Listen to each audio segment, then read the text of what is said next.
kubaka umuryango, umugambi w'Imana ku muryango nuwuhe? Ku bwoko bw'ubukwe bwemewe hagati y'abazabana, ubuyobe cyangwa se inzira z'ubuyobe abazabana banyuramo, inyigisho mbi zitangwa n'amadini zikaba intandaro yo gusenyuka kw'imiryango, imvugo y'urukundo mu muryango, bintu bine abagore bakunda kuruta ibindi mu muryango, ku bintu bitatu abagabo bakunda kuruta ibindi, no bintu bine tuma abashakanye badatandukana. Umva gusenga kwanje, utaka kwanje kukugereho, gusenga kwanje gushirwa imbere yawe, kumubavu no kumanika amaboko yanje kube nk'igitambo cyane mugoroba. Reka ngusuhuze inshuti ya Gusenga Everyday, nizere ko mumeze neza mu busobanuro kumunanje Manakiza Edouard ari mu Rwanda, Shalom abari mu Burundi, Shalom mu Afrika, mwese mwumva ikirundi n'ikinyarwanda n'ikinyamurenge n'ikinyabwisha. Shalom turakunda ni Gusenga Everyday, nusenga uzanesha ko no gusenga uzaneshwa senga. Abari ku mugabane w'Uburayi, Shalom turakunda mu inshuti zacu, abari ku mugabane wa Amerika mu kanibigano byacu, Imana ibaho umugisha. Abari ku mugabane wa Asia mu kanibigano byacu, Imana ibaho umugisha. Abari ku mugabane wa Oceania, Imana ibaho umugisha. Nkuko mubona kuri kamera za Gusenga Everyday kumwe na Pasteur wa Pasteur. Uraho neza? Amakuru yanyu neza? Amakuru y'imisi turakomeye. Pasteur ubu warabuze gose, abantu bamaze imisi bambaza ati se Pasteur yagiye he? Oya ndahari. Urahari? Aho waragiye hariko? Ndahari. Pasteur watangira usuhuza abantu ko bari bagukumbuye. Inshuti zacu dukorana badukurikira kuri channel ya Gusenga Everyday, turabasuhuza.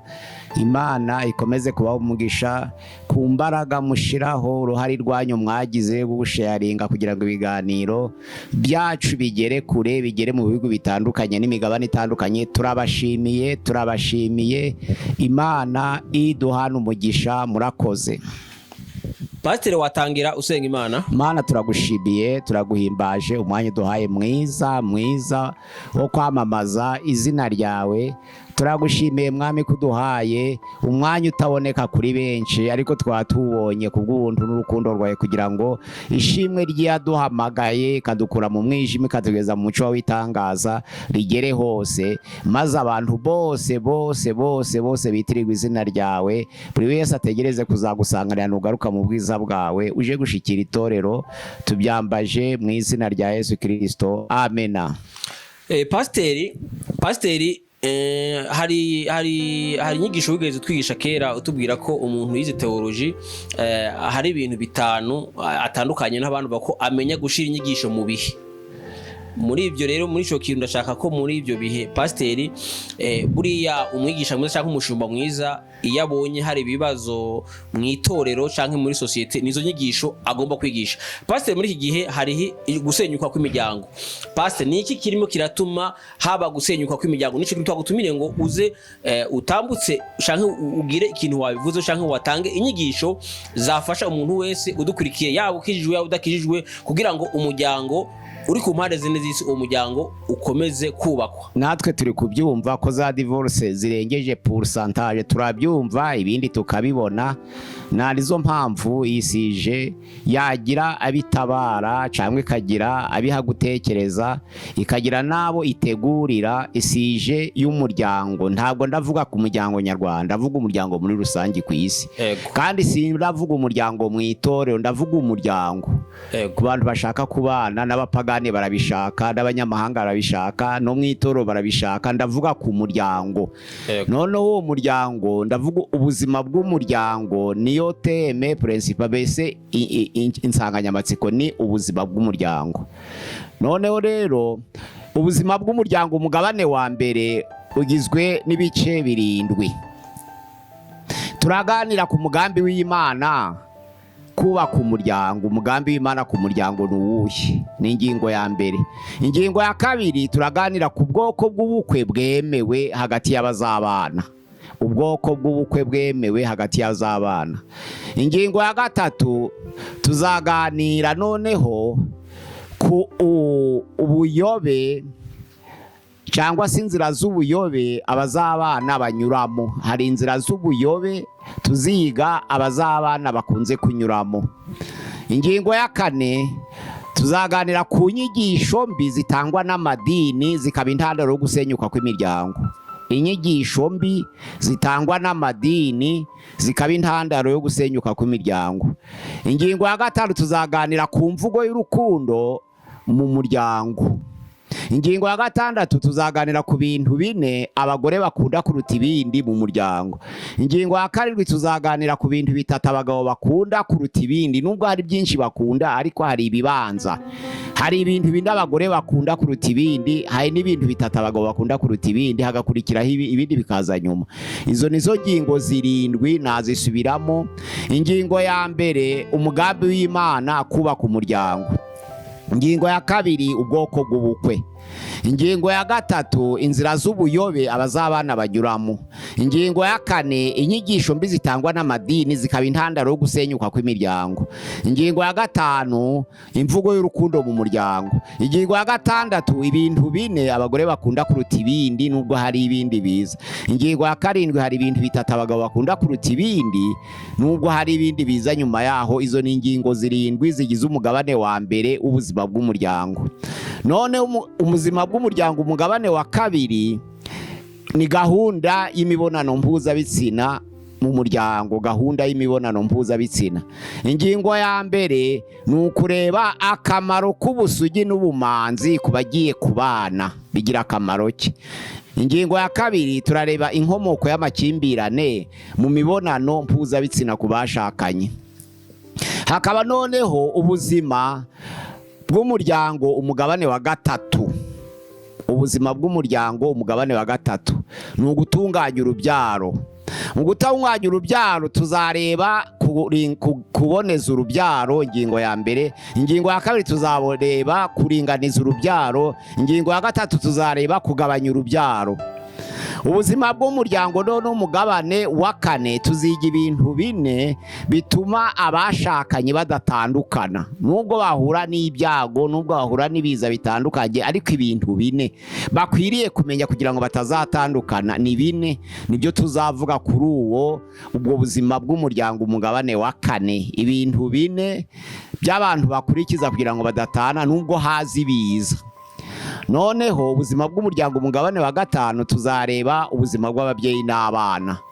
Ngibyo ibice tuzaganiraho ni bitanu, ariko bigiye biragira amasupwe yabyo, nibyo tuzaganiraho. Murumva rero abantu mukurikirana ibiganiro byacu, mukande subscribe n'utarakanda subscribe, uzakurikirane buri kiganiro. Urumva ko harimo inyigisho nyinshi, yaba umuntu washatse canke n'umuntu uteganya gushaka. Izi nyigisho ni ingenzi kuzazikurikira zose ukazirangiza, kuko bizagufasha mu buzima bwawe. Pastor Kazi, ubuzima bw'umuryango, umugabane wa mbere turareba umugambi w'Imana kubaka umuryango. Umugambi w'Imana, Imana yaremye umuntu ku ishusho yayo, ariko ijambo ry'Imana riravuga ngo ibindi biremwa yarategetse biraba. Usomye neza Itangiriro igice cya 2 umurongo wa 7 aravuga ngo imaze kurema umuntu imuhumekeramo umwuka w'ubugingo, ahinduka ubugingo buzima. Ubwo habaye itandukaniro hagati y'umuntu n'ibindi biremwa, kandi umuntu yaremwe ku munsi wa gatandatu. Uwo muntu rero aremwa ku ishusho y'Imana. Ijambo ry'Imana ravuga ngo tureme umuntu ase natwe, agira ishusho yacu. Mu murongo wa 27 Itangiriro igice cya 2 aravuga ngo umugore n'umugabo ni ko Imana yabaremye. Noneho 28 Itangiriro igice cya 2 ngo mubyare, mwororoke, mugwire, mwuzure isi. 26 Itangiriro igice cya 1 umurongo wa 26 aravuga ngo tureme umuntu ase natwe. 27 aravuga ngo umugore n'umugabo ni ko Imana yabaremye. Noneho 28 aravuga ngo mubyare, mwororoke, mugwire, mwuzure isi.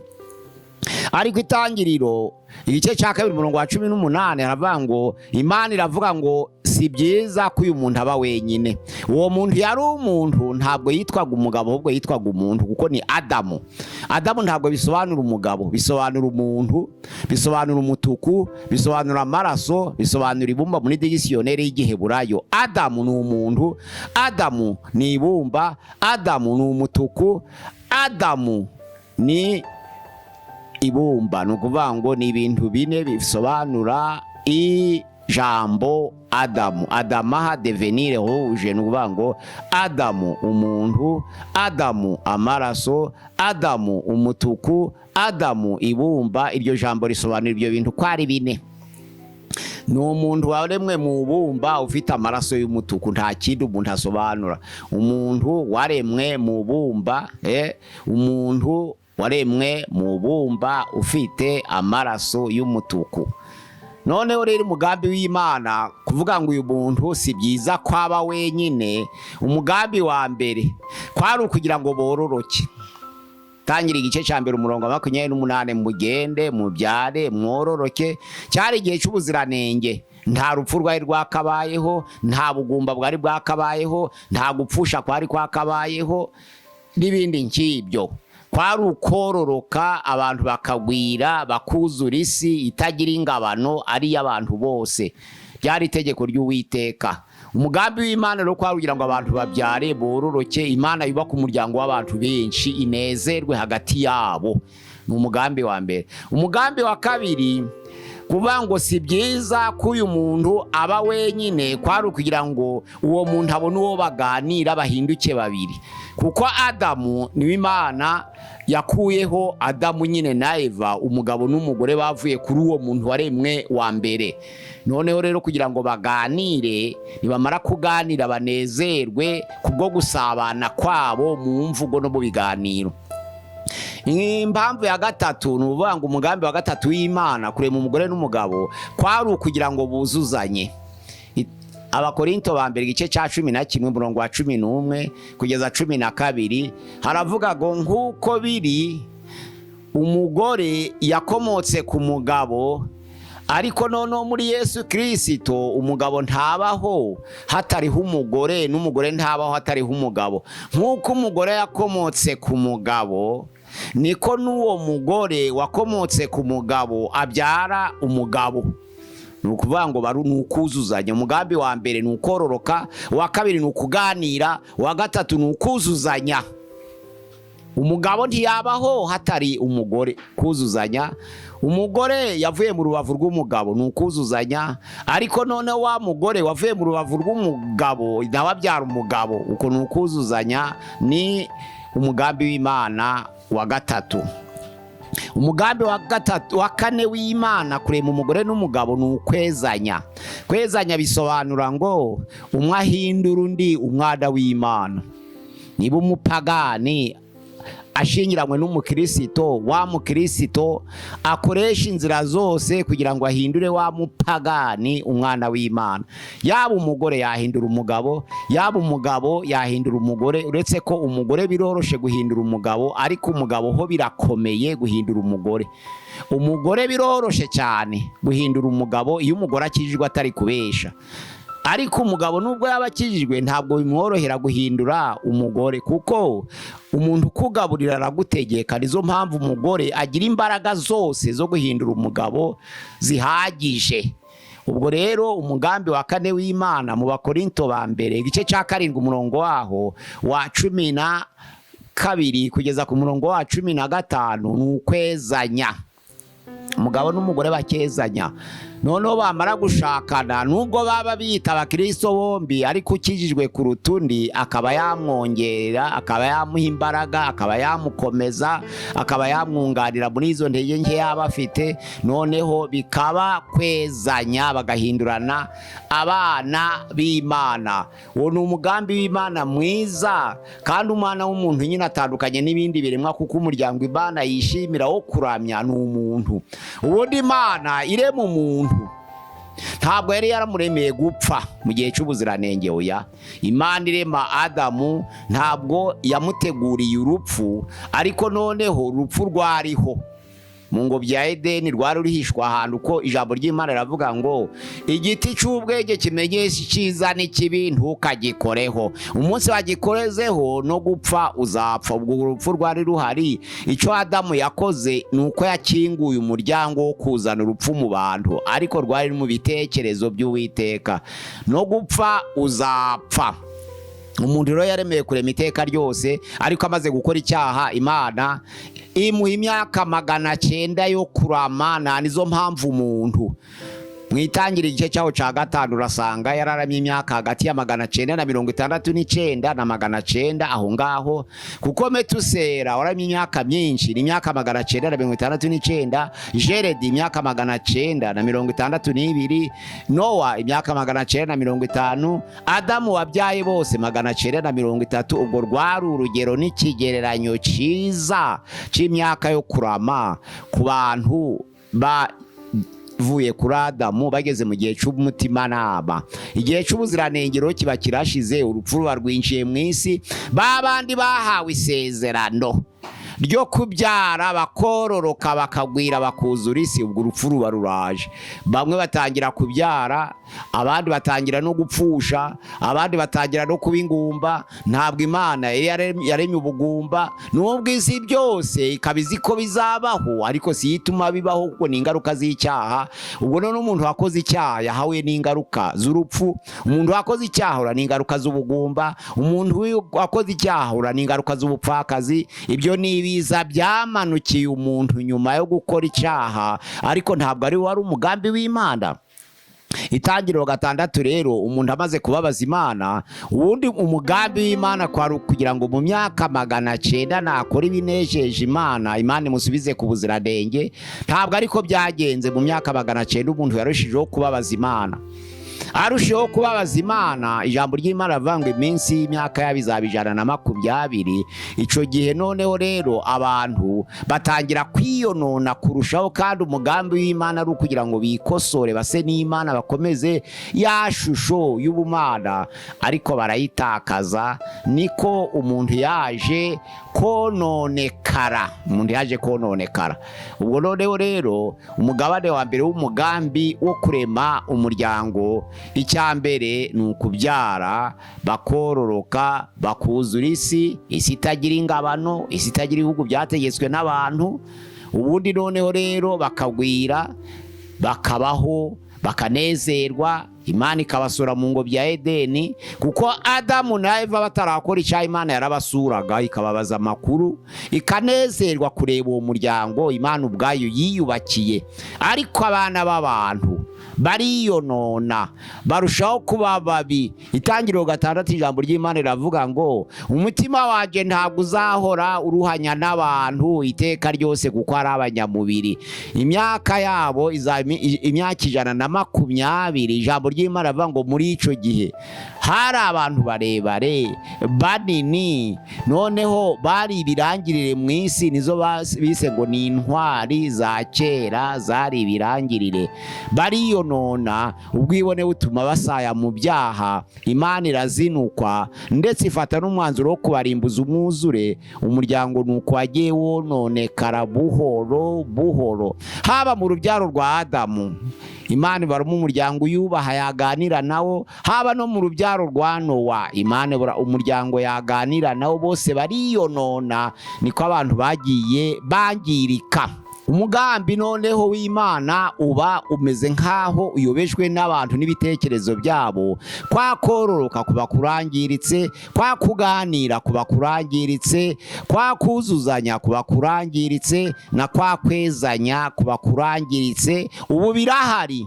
Ntabwo abantu bose bagwiriye gushira, hari ababikurikiza, hari ababyara bakororoka, ariko sibo babigena cyangwa babitegeke, bashaka bagapfusha, kuko gupfusha ni ingaruka y'icyacu. Umuntu ntabwo ari Imana yazanye urupfu mu isi, ahubwo yari irufite mu bitekerezo mu ngobyi ya Edeni, ariko Adamu arakingura tumaruza ku bantu barapfa. Ubwo rero ntaho byaje ku mutwe w'Imana, ahubwo icari cyo cazanye urupfu. Abantu rero kwezanya barabikora, kuzuzanya barabikora, noneho kuganira barabikora, noneho no kororoka. Kororoka abantu barabyara bagapfusha, ariko bakamenya ko ari ingaruka y'icyaha. None igihe cyo kuganira hari umugabo n'umugore bataganira.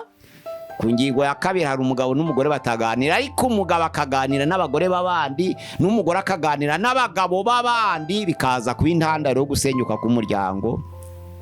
Ingingo ya 3 kuzuzanya. Hari igihe umugabo akorera urugo wenyine, umugore yicaye, hakaba n'igihe umugore akorera urugo wenyine, umugabo yicaye ugasanga ko nta akaga kugarije isi, umugabo agakora wenyine umugore akarya n'abana, cyangwa se umugore agakora wenyine umugabo akarya n'abana, ko nta akaga nyine kugarije umuryango, nabyo bikazana divorce, kuko umugabo kubana n'umugore udakora cyangwa se umugore kubana n'umugabo udakora, rya jambo rivuga ngo kwifuza k'umugore kuzaba ku mugabo we ariko umugabo ategeke ryarananiranye, kuko umuntu umwe mwa kino gihe tugezemo 2025 2025 ntabwo umuntu umwe yashobora gutunga umuryango, biraruhije. 2026 ubu turi muri 2026 ibintu ibihe birakomeye, ibintu byarazamutse, ni ingaruka y'icyaha. Umuntu umwe asigara atunga umuryango ukamunanira,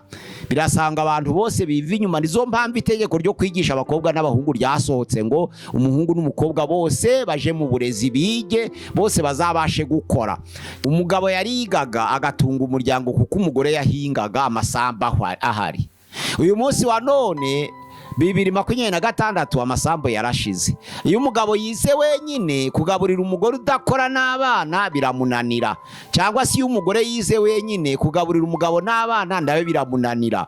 Itegeko rero riravuga ngo umuhungu n'umukobwa bige kandi bose barangize kandi bose bahabwa akazi, kugira ngo bose bakore. Noneho umwe ye gukorera undi cyangwa umwe ye kwihisha mu wundi, ahubwo bose barambura amaboko bakorera ubuzima bwabo, nibwo ibintu bigenda neza. No gukorera umugore yicaye n'abana nabyo byatera divorce, no gukorera umugabo yicaye n'abana uri umugore nabyo byazana divorce. Nizo mpamvu rira jambo ry'Abakorinto ba mbere igice cya 11 umurongo wa 11-12 hariho kuzuzanya. Iyo abantu bagiye mu masezerano y'ubukwe basezerana ivangamutungo, ariko rimwe na rimwe ugasanga umwe afite umutungo uri ntawe afite, kandi umwe akamwosha ngo tuvange, kandi umwe awufite undi atawufite. Ako ni akaga rero. Iyo agifite urukundo aremera, yamara kubonana nawe bamaze kubana akicuza. Nizo mpamvu hari ahantu gutekereza neza, ese uwo mugabo yinjiza iki, uwo mugore we yinjiza iki? Niba umugore yaravuze yaremeye gusaranganya cyangwa se ivangamutungo, yavanze iki? Agomba kubatekereza. Niba kandi ataravanze navanga imbaraga nawe akore, bose bakorera umuryango, icyo gihe umuryango nibwo uzakoremera. Turareba noneho ingingo ya 2 cyangwa se igice cya 2 cy'ubuzima bw'umuryango, umugabane wa mbere. Turasanga hari ubwoko bw'ubukwe. Ubwoko bw'ubukwe ni ubwoko butatu, ariko hakaza n'ubwa 4 abantu badakunze kuvuga, ariko ni 4, ariko ubwa 4 ntabwo abantu bakunze kuvuga. Hari ubukwe bwitwa mariage par consentement mutuel, niyo ibanza kandi ikomeye. Mariage par consentement mutuel ni ugushimana kw'abazabana ababyeyi batarabimenya. Ubwo ni ubukwe Imana yemera. Iyo umwe abesha undi ni icyaha imbere y'Imana. Kubwira umukobwa ngo uzabana nawe wamara ugahindura ni icyaha. Kubwira umusore ngo uzabana nawe ugahindura ni icyaha. Iyo mariage par consentement mutuel Imana irayemera cyane. Iyo abantu bamaze kwemeranya bagomba kumenyesha imiryango kugira ngo habe icyitwa mariage kutimiye, ababyeyi bakwe bo batanga inkwano, bamara gukwa cyangwa se baba batayifite undi w'iruhande akayitanga. Ariko iyo mariage kutimiye yo kwereka umuryango, abakundanye bakereka umuryango ibyo bakoze, ni ubukwe bwa 2 bwemewe. Mariage kutimiye yo gukwa iremewe. Noneho umukwe bwa 3 bayita mariage civile. Bamwe baja ku karera, abandi bakaja mu za groupe, abandi bakaja mu za collectivité, abandi bakaja muri za zone, abandi bakaja biterwa n'ibyo bitiriye amazina yabo. Ariko iyo mariage civile nayo ibihugu bimwe birayitegeka bikayiha agaciro. Abantu bakereka igihugu ko bagiye kuzabana, kuko igihugu kibarindira umutekano nacyo kikabimenya. Noneho ubukwe bwa 4 ni ubukwe bita mariage religieux, ubukwe bwo mu rusengero. Ubukwe bwo mu rusengero abo usengana nabo ni umuryango. Uwo muryango ukwiriye kumenya ibyo mugiye gukora, kandi ntari ukumenya ibyo mugiye gukora gusa. Iyo umusore agiye gukora ubukwe n'umukobwa bakundanye barabatwerera, bakeneye gutwererwa, bakeneye kugarirwa, bakeneye gufashwa, bakeneye kugirwa inama. Uwo muryango w'itorero nizo mpamvu habaye icyitwa mariage religieux yezwa na pasiteri w'itorero abo bantu basengeramo, cyangwa baba basengera mu madini atandukanye bagahitamo aho basezeranira. Uretse ko amadini amwe bakiri mu bujiji cyane, pasiteri akavuga ati sindasezeranya umuntu utari mu dini nyobora, ariko ni ubujiji kuko n'irya yobora si ryo ryabayeho mbere. Nizo mpamvu abakundanye bavuye mu madini atandukanye, pasiteri ujijutse yarakwiriye kubasezeranya nta kibazo. Icy'ingenzi ni mariage par consentement mutuel, niba barakundanye ntibahemukirane. Ibya leta birimo, iby'umuryango birimo, iby'itoro birimo, ariko ibifite imbaraga ni imitima y'abazabana kuri mariage par consentement mutuel.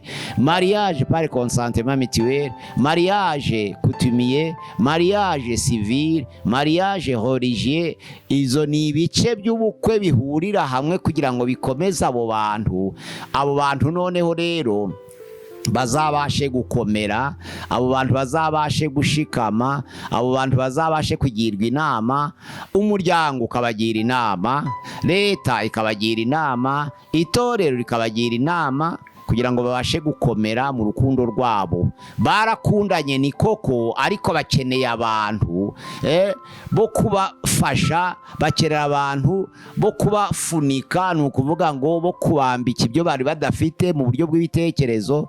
Abo bantu barakenewe. Abantu benshi baravuga ngo abantu bashatse bareka mariage religieux, abantu bashatse bareka mariage civile, abantu bashatse bareka mariage coutumier. Ibyo biterwa n'ibihugu. Ibyo biterwa n'ibihugu. Icy'ingenzi ni ugukundana kw'abazabana, kuko bakundanye bazabana, nubwo yaba atarakoye basazana. Bakundanye nta cyaha hagati yabo, nubwo baba batarakoye bazasazana, nubwo baba bataragiye kuri mariage civile basazana, nubwo baba batabarakoze mariage religieux basazana. Kuko inzira y'ubugingo ntabwo inyura muri mariage coutumier, inzira y'ubugingo ntinyura muri mariage civile, inzira y'ubugingo ntabwo inyura muri mariage religieux. Inzira y'ubugingo inyura mu mitima y'abazabana ubwabo. Niba bakundanye bazakomezanya, bazabana iteka ryose, kandi bazahinduka umuntu umwe. Ntabwo gukwa ari byo bihindura abantu babiri umuntu umwe. Ntabwo eta civile ari igira abantu babiri umuntu umwe. Ntabwo mariage religieux ari igira abantu babiri umwe. Umuntu ashobora gukwa ink'ijana abantu bagatandukana. Umuntu ashobora gusinya amasinyatire 200 abantu bakatandukana. Kuri eta civile umuntu ashobora gusomerwaho Bibiliya yose mu rusengero bakadatandukana. Nta bari gusezerana uyu munsi batabasomeyeho Bibiliya, ariko bari gutandukana. Kubera iki? Ya mariage par consentement mutuel barabeshanyaga. Ntabwo bavugaga ukuri, barabeshanyaga. Ntabwo bavugaga ukuri. Ariko noneho izo za mariage uzikoze ukazirangiza zigashoboka, nazo ni ingenzi, zirafasha. Kuko nikitatanga ubugingo cyagufasha ukiri mu isi. Nizo mpamvu nazo zigomba kubahirizwa. Mugakundana, ukabibwira ababyeyi, ukabibwira leta, ukabibwira itorero. Abo bose ni imiryango itabara igihe habaye ibiza. Iyo ni ingingo ya kabiri y'umugabane wa mbere w'ubuzima bw'umuryango. Ingingo ya kabiri ni ubwoko bw'ubukwe. Navuze ko ari bune, ariko bumwe burirengagizwa kandi ari bwo bukomeye. Kuriya guhuza imitima kw'abazabana biruta ibindi. Imana yacu dusange twumva ibyo bintu. Imana yacu tugirire neza kugira ngo tubikomereho. Imana yacu ibidufashemo, kuko niyo yubatse umuryango ubwa mbere. Imana yemera ko abantu babana, nubwo haje ingaruka y'urupfu. Ntabwo ari Imana yazanye urupfu, ahubwo ni umuntu warukinguriye, ruraza hitana abantu, haba abapfakazi. Yego, rero abapfakazi barahari, imfubyi zirahari, ntabwo bivuga ko Imana idashaka ko umuryango ubaho nubwo hari abapfakazi n'imfubyi, ahubwo izo ni ingaruka z'icyaha cyazanywe n'umuntu, cyazanye urupfu mu bantu, noneho kwakororoka kurangirika, kwa bwa bumwe bwo kubana n'abana burangirika, noneho n'ingabano z'isi ziraba, abantu ntibaba bagituye ku isi bahawe nk'aho bayinganaho, bamwe bakaruta abandi ku isi. Icyo niko kaga kugarije isi, kuko no mu kugabana ibihugu nabyo ni ingaruka y'icyaha. Imana idufashe twubahirize iyo ngingo ya mbere n'iya kabiri. Abatugana kuri channel ya Gusenga everyday, abatuyoboka bakadufasha gusharinga, tuzakurikizaho ingingo rero ya gatatu, inzira z'ubuyobe mu kurambagiza uwo muzabana cyangwa se mu gushaka umukunzi. Hari inzira z'ubuyobe. None ingingo ya kane hakaba inyigisho mbi z'amadini atanga, akaba intandaro yo gusenyuka kw'imiryango. Ingingo ya gatanu tukareba imvugo y'urukundo mu miryango ku bazabana, ku bari kumwe. Ingingo ya gatandatu tukareba ibintu bine abagore bakunda nubwo hari ibindi bakunda bikurikiyeho. Ingingo ya karindwi tukareba ibintu bitatu abagabo bakunda hakaziraho ibindi. Noneho ubwo umugabane wa mbere w'ubuzima bw'umuryango uzaburangiye. Imana iduhana umugisha. Murakoze. Pasi, reka tugushimire tukubwire ngo Imana igumugisha. Reka dushimire wari wajyana two muri kiganiro tukubwire ngo Imana igumugisha. Dushimire ko subscribe cyakoze sabone, tukubwire ngo Imana igumugisha. Tubasaba ukanda subscribe, wowe utarakora subscribe, mukore share, mukore comment, ubutumwa nurangiza kubwumva ubusharinge, uzaba udufashije kwamamaza ubutumwa bwiza. Ushobora kuba wifuje kudushigikira ku murimo w'Imana, ku murimo w'Imana usaba ubushobozi, kuba wifuje kudushigikira. Pasi, nihe nimero batubona? Ni kuri channel ya Gusenga everyday 0786666620. Channel Gusenga everyday 0786666620. Murakoze. Imana iduhana umugisha. Naho utaha.